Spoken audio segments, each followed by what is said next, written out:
Salam damai dan sejahtera.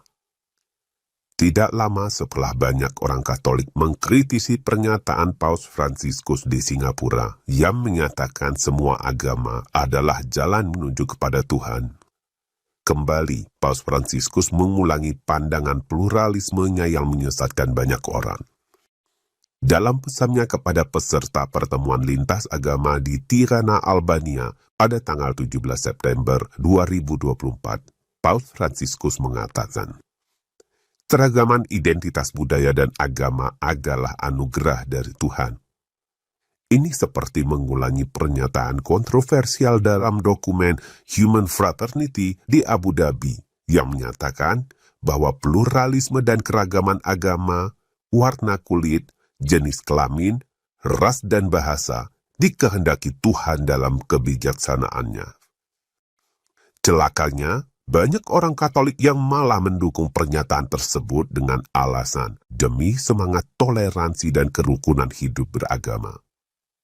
Dengan kata lain, sikap Paus Fransiskus menurut mereka sangat sesuai dengan semangat perdamaian yang dibutuhkan dunia. Pertanyaan pentingnya, apakah itu sesuai dengan kehendak Tuhan? Pandangan pluralisme seperti yang disampaikan oleh Paus Fransiskus itu mungkin logis untuk agama-agama pagan. Agama-agama tersebut tidak muncul dari wahyu Tuhan, tapi dari pencarian spiritual manusia. Agama-agama pagan lahir sebagai ekspresi yang berbeda-beda dari upaya pencarian spiritual manusia di berbagai budaya dan bangsa. Dalam paradigma pemikiran pagan, tidak ada agama yang mutlak benar. Semua agama adalah jalan yang berbeda dan serba terbatas untuk mencapai puncak kebenaran spiritual yang diasumsikan sama. Dalam agama pagan, semua agama benar menurut pengikutnya masing-masing, dan manusia tidak pernah dapat mengenal Tuhan yang sejati secara objektif. Karenanya, mereka dengan amat mudah disesatkan oleh roh-roh jahat yang ingin disembah seperti Tuhan. Dalam konteks agama pagan inilah pernyataan bahwa semua agama adalah jalan menuju kepada Tuhan menjadi logis. Tapi pandangan ini tak dapat diterima dalam iman Kristen. Dalam iman Kristen bukan manusia yang mencari Tuhan, melainkan Tuhanlah yang mewahyukan dirinya kepada manusia.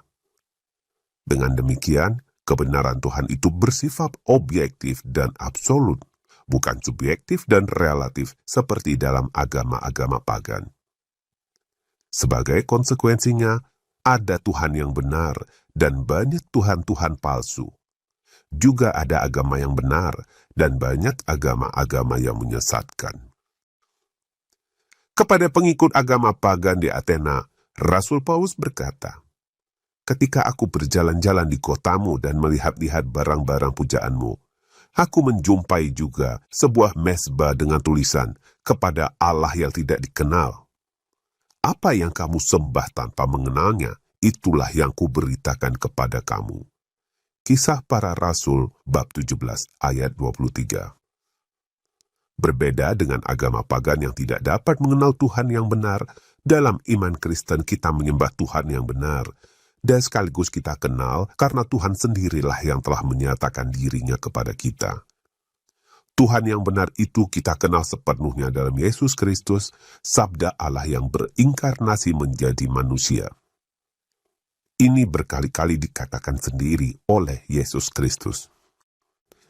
Barang siapa melihat aku, ia melihat Dia yang telah mengutus aku. Yohanes bab 12 ayat 45. Barang siapa telah melihat aku, ia telah melihat Bapa. Yohanes bab 14 ayat 9. Itu sebabnya Tuhan Yesus berkata, akulah jalan dan kebenaran dan hidup. Tidak ada seorang pun yang datang kepada Bapa kalau tidak melalui aku. Yohanes bab 14 ayat 6.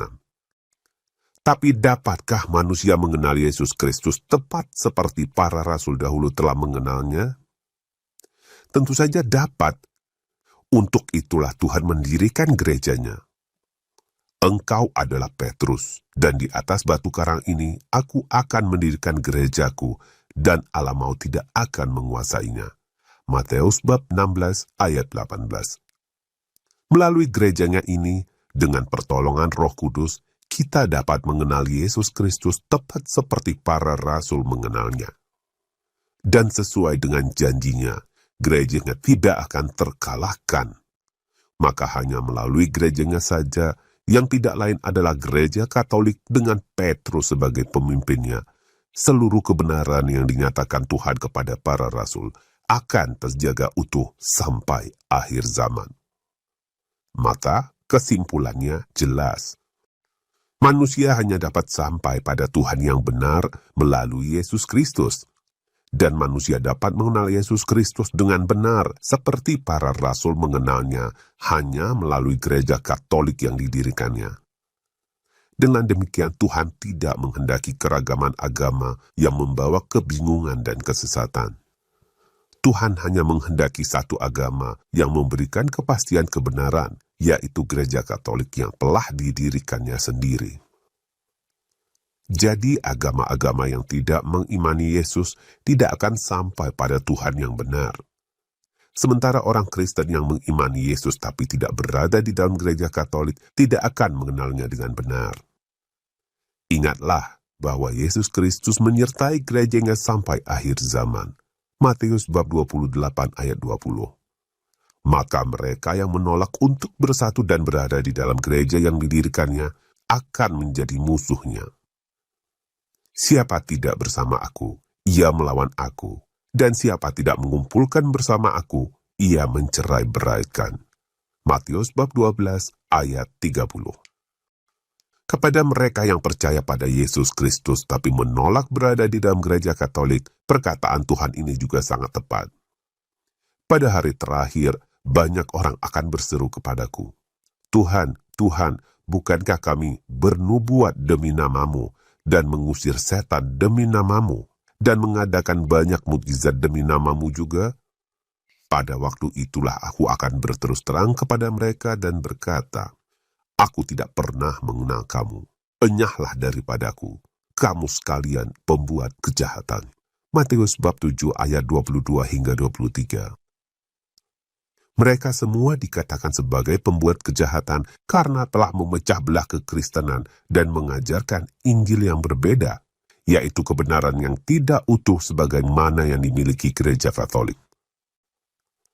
Jadi prinsip ini harus kita pegang teguh di tengah semangat pluralisme dan ekumenisme yang sedang dipropagandakan dunia demi perdamaian palsu. Tidak ada yang dapat sampai kepada Bapa kecuali melalui Yesus Kristus di dalam gereja Katolik. Dengan demikian, pernyataan Paus Fransiskus yang mendukung pluralisme dan ekumenisme dengan mengatakan semua agama adalah jalan menuju Tuhan dan keberagaman agama adalah anugerah Tuhan, harus kita tolak. Terima kasih atas perhatian Anda. Viva Christori.